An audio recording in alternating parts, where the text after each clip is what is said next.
connu quand même des bonnes hausses. C'est sûr qu'il y a eu une correction au cours. Le mois de septembre n'a pas été tellement bon, François, non plus. Là. Le mois d'août, quand il y a eu la fameuse croix de la mort, on avait parlé. Avec Lynn, hein, entre autres. Avec Lynn, puis on avait parlé aussi avec Sophie. Puis on a eu une baisse quand même prononcée. On a vu la dernière semaine d'août, vers le 25, si ma mémoire est bonne. Septembre n'a pas été très fort non plus. Fait que, seulement sur le mois d'octobre. Ça a repris à la fin, là, puis le mois d'octobre, pas fort d'habitude. Fait que, mais je dirais quand même, on a un rebond. Je crois qu'on est quand même dans un marché séculaire haussier. Ben oui. C'est ça. On peut le voir d'ailleurs sur le graphique, c'est clair. Quand tu regardes ça depuis 1997, c'est sûr qu'il y a eu les hauts, les bas. Là.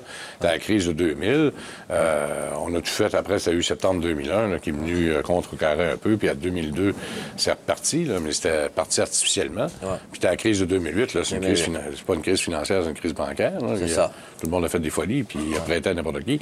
Mais là, il fallait que ça se corrige quelque part. Puis depuis ce temps-là, depuis 2009, t'es parti sans peur. C'est ça. Surtout sur les marchés américains, je dirais, parce que certains marchés, comme marchés émergents, par exemple, ou les marchés qui sont plus touchés par les ressources naturelles, c'est beaucoup plus difficile. Donc, la forte économie américaine, on le voit, là, on est dans une phase haussière. Donc, on a reculé.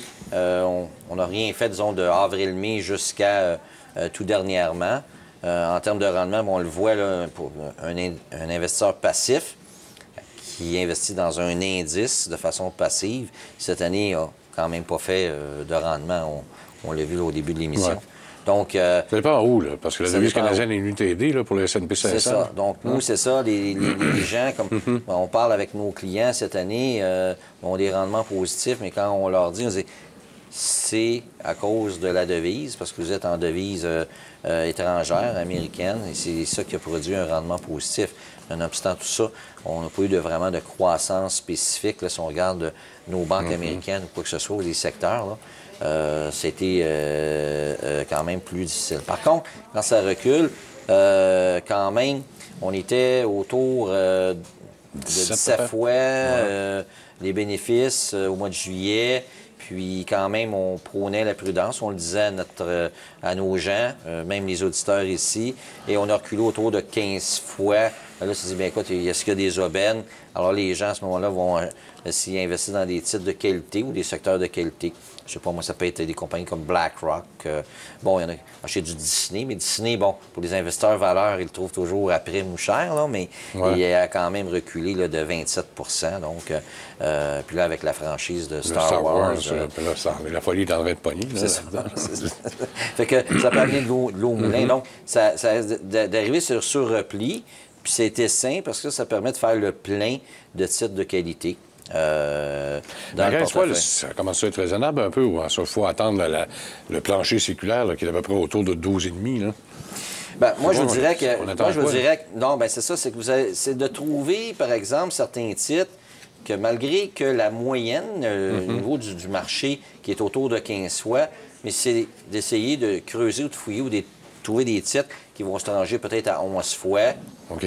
Peut-être en deçà des moyennes de marché. Donc, c'est sûr, si on regarde, par exemple, les titres qui sont à escompte par rapport au marché, on revient toujours au secteur financier américain, les banques américaines, qui ont quand même pas fait, qui n'ont pas suivi l'indice depuis 2009, qui ont fait moins de rendement. C'était plus difficile pour les banques américaines. Il y avait eu un regain de vie à un moment donné, parce qu'on parlait de hausse de taux d'intérêt. On a vu des replis, là. Ce qu'on passe d'un Citigroup qui est en bas de 10 fois les bénéfices. Oui, Citigroup, on a vu, c'est pas Wells Fargo, c'est ce qu'il a fait, lui, là. Wells Fargo, vous avez JP Morgan, au niveau des services financiers. Parce que Wells Fargo, il est quand même, il est en bas, mais il est encore à 13 fois les bénéfices. Là, donc, d'essayer de trouver des secteurs qui sont étrangers, genre de ça, des moyennes. Vous avez aussi certains titres aussi qui connexent dans les services financiers, comme par exemple Discover Financial. On voit les annonces de cartes de crédit. C'est payant, carte de crédit. C'est une belle business. Sauf American Express. On a vu ça dans les résultats. Pour là que ça va pas bien. Non, mais... tu as un visa dans ton portefeuille, tu gardes ça, là, tu ne te vends pas. C'est ça. Donc, Discover Financial, par exemple, d'un service financier. Vous avez AmTrust Financial dans l'assurance également. C'est des titres quand même intéressants qui se rangent en bas là, des moyennes ou du multiple. OK. Gros bénéfice. Au niveau des marchés émergents, parce que ça revient souvent, on devrait investir dans les marchés émergents. Moi, je ne suis pas chaud aux marchés émergents, même si dans nos lectures, parfois, il y a des économistes qui nous suggèrent les marchés émergents. Les marchés émergents se trangent vraiment à escompte, puis je crois qu'ils vont continuer de se tranger à escompte parce que vous avez une décroissance des bénéfices des sociétés en moyenne qui œuvrent dans... En général, les marchés émergents, c'est un gros panier, un peu comme un gros panier de Costco. Là. Vous avez l'IAFI, là. Alors, vous avez, comme le Brésil, ça va très, très mal. La Russie, c'est chaud. Et vous allez avoir... ça va pas bien. Ça va pas bien. Mais vous allez peut-être avoir un pays émergent qui est manufacturier, comme Taïwan, que ça peut bien aller. Mais sauf que, bon, si on parle de généralité, les marchés étrangers à escompte, mais vous avez une forte décroissance des bénéfices. Donc, moi, je ne toucherais pas au marché émergent, même si les gens disent qu'il y a une belle valeur étrangère à escompte par rapport au marché américain, sauf que je ne vois pas à court terme, peut-être au cours des 2 prochains trimestres, qu'on va avoir une croissance de ce côté-là. Du côté européen, bien là, on a un gonflement avec Draghi des marchés. On parle toujours de QE. Le Japon, la même chose. On va voir la Banque du Japon à la fin du mois, qu'est-ce qui va se passer avec eux. Donc, ça revient encore au même thème. États-Unis, Europe, Japon, mais vraiment aux États-Unis. Puis aux États-Unis, d'essayer de trouver les perles ou les secteurs. Par contre, la partie facile est derrière nous, selon moi, parce que là, il y a une question de risque de devise. Donc, il faut que l'investisseur ou les gens qui sont investis aux États-Unis ou qui veulent investir aux États-Unis, là, il faut qu'ils tiennent compte d'un risque de devise possible. Alors peut-être... Il serait quoi le risque de devise? Que le nôtre commence à reprendre la vigueur un peu? Oui, mais c'est que je le vois peut-être pas à court terme, mais comme par exemple des gens qui sont soit dans des indices ou des fonds mutuels qui sont libellés ou non hedgés, excusez-moi, non couverts, en dollars américains. Donc, des fois, juste une fluctuation de quelques pourcentages peut venir impacter votre rendement dans un environnement où les rendements sont plus faibles.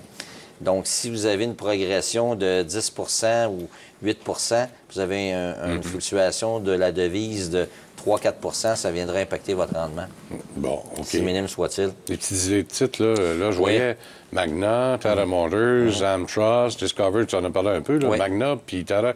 Pourquoi dans le secteur automobile? En fait, c'est parce que j'ai remarqué que, dû à Volkswagen, ça a remporté tous les titres du secteur, que ce soit les Nissan, les Toyota. On a vu General Motors, mais General Motors a fait un rebond.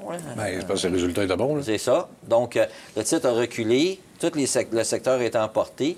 Fait que là, tu essaies d'identifier, tu dis, bien, est-ce que je peux éviter, mettons, un Volkswagen qui va traverser une crise qui peut être longue, puis dans un secteur qui a quand même reculé, trouvé dans des bons titres. Donc, j'ai identifié, par exemple, Magna au Canada, qui est quand même un titre intéressant.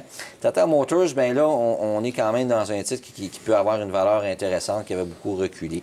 Ça, c'est au niveau de ce secteur-là, à cause du recul, principalement. Au niveau des FNB, un autre secteur qui a beaucoup reculé, c'est les actions privilégiées. Alors moi, je dirais que, malgré qu'on a eu un rebond à court terme, parce qu'il y a eu un déplacement des capitaux, parce que c'est tellement baissé, que là, on voit vraiment qu'il y a des acheteurs pour les actions privilégiées. Sauf qu'en quelque part, moi, j'attendrais peut-être un petit peu pour la période de vente pour fin de perte fiscale. OK, ouais. Racheter ça après, là. On se retrouve à quoi, là? On se retrouve à peu près dans la dernière semaine de décembre, là? Oui. À peu près, là? Oui. OK. Donc, à ce moment-là, j'attendrais peut-être de cette période-là, puis vraiment considérer le secteur sérieusement ou via un FNB comme ça, c'est le genre de patente, il ne faut pas t'acheter à la fin novembre, ça, parce que tu vas recevoir des relevés, puis tu vas te dire, comment ça, j'ai pas eu le titre, j'ai pas eu d'argent, j'ai pas eu le titre pendant l'année, puis là, j'en reçois les papiers. Acheter ça à la fin décembre. C'est ça. OK. C'est ça. Puis, c'est ça, un autre release, parce qu'on avait parlé à un moment donné, des fois, on a des secteurs où on trouve des nouveaux FNB dans des secteurs précis. Donc, si tu te rappelles, François, on avait parlé de HAC au printemps dernier. Ça n'a pas donné de gros rendement. Non. Mais là, il y a Crack que dans les raffineurs. Mais ça va être difficile. Ça va être difficile. On va revenir dans